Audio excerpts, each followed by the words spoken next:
एक देश को महान क्या बनाता है? उसकी जीडीपी, सेना की ताकत, या ऊंची ऊंची इमारतें, या फिर वे लोग, वे हीरो जिनके संघर्ष की कहानियाँ अनकही रह जाती हैं। आज हम आपको मिलवाएंगे भारत के 4 उन असली नायकों से जिनकी कहानियाँ आपको गर्व से भर देंगी और यह विश्वास दिलाएंगे कि एक व्यक्ति भी देश की तस्वीर बदल सकता है।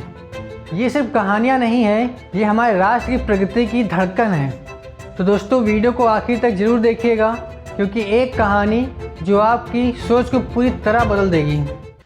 चलिए कहानी को शुरू करते हैं हमारे पहले अनसंग हीरो के साथ, जो हैं डॉक्टर वर्गीस कुरियन, जिन्हें फादर ऑफ वर्ल्ड रेवोल्यूशन भी कहा जाता है। दशक था 1940 का, जब भारत भुखमरी से जूझ रहा था। दूध आम आदमी के लिए बस सपना था। भारत विदेशों से दूध मंगवाता था। तभी एक आदमी आया जिसने ये तस्वीर बदल दी, वर्गीस कुरियन, जिन्हें वर्ल्ड रेवोल्यूशन का फादर भी कहते हैं। वर्गीस कुरियन एक इंजीनियर थे, लेकिन उन्हें अपना जीवन किसानों के जीवन को बदलने में लगा दिया। उन्होंने अमूल की स्थापना की और ऑपरेशन फ्लड चलाया, जिससे भारत दुनिया का सबसे बड़ा दूध उत्पादक बन गया। और ये बिल्कुल भी आसान नहीं था। शुरुआत में उन्हें कई विरोधों और बाधाओं का सामना करना पड़ा। सरकारी तंत्र, स्थानीय व्यापारी और पारंपरिक सोच सब उनके खिलाफ थे, लेकिन फिर भी उन्होंने हार नहीं मानी। उन्होंने किसानों को कोऑपरेटिव सोसाइटी से जोड़ा और किसानों को सीधा फ़ायदा मिले ये भी सुनिश्चित किया, और छोटे छोटे गाँवों में डेयरी प्लांट्स भी एस्टेब्लिश किए। इससे करोड़ों किसानों को, खासकर महिलाओं को आत्मनिर्भरता मिली। गांव में महिलाओं ने पहली बार अपने पैरों पर खड़ा होना सीखा। दूध बेचकर वे आर्थिक रूप से स्वतंत्र हो पाईं। आज जो दूध का गिलास आपके हाथ में है, उसमें कुरियन साहब की मेहनत झलकती है। उन्होंने सिर्फ एक उद्योग नहीं खड़ा किया, बल्कि गाँव में सम्मान और आत्मनिर्भरता की भावना पैदा की। अब चलते हैं और एक दूसरे महान व्यक्ति के बारे में जानते हैं, जो हैं ई श्रीधरन। इन्हें मेट्रो मैन के नाम से भी जाना जाता है। दिल्ली की सड़कों पर जाम, प्रदूषण, घंटों की परेशानी, लेकिन एक आदमी ने सपना देखा एक नया भविष्य बनाने का। ई श्रीधरन, जिन्होंने मेट्रो के समय से पहले और बजट में रहते हुए पूरा कर दिखाया। लेकिन यह सफ़र उतना भी आसान नहीं था। श्रीधरन साहब ने पहले कोंकण रेलवे परियोजना को सफलतापूर्वक पूरा किया था। तब उनकी कार्यशैली और ईमानदारी की चर्चा होने लगी थी। जब उन्हें दिल्ली मेट्रो की जिम्मेदारी मिली तो कई लोग सोचते थे कि ये परियोजना फेल हो जाएगी, लेकिन श्रीधरन ने 1998 में काम शुरू कर दिया और 2002 में पहली मेट्रो दिल्ली की पटरियों पर दौड़ने लगी। उन्होंने एक नई कार्य संस्कृति बनाई, समय पर काम पूरा करने की। सरकारी विभागों में भी जहां लेट लतीफ़ी आम बात है, वहां उन्होंने एक मिसाल कायम की। आज भारत के कई शहरों में मेट्रो दौड़ रही है। ये सब उनके विजन और ईमानदारी का परिणाम है।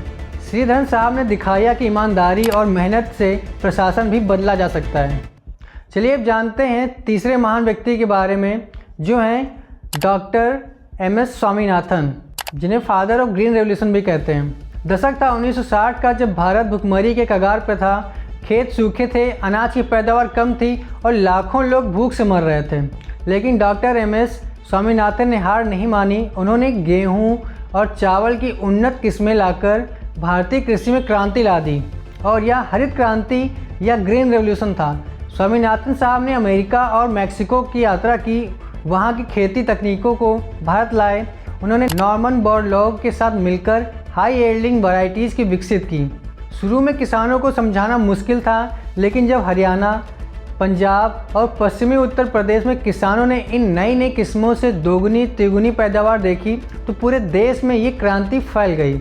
हरित क्रांति ने भारत को अनाज उत्पादन में आत्मनिर्भरता बना दिया। इसके साथ स्वामीनाथन ने अनाज ही नहीं उगाया, बल्कि उन्होंने पूरे देश में एक नई उम्मीद बोई।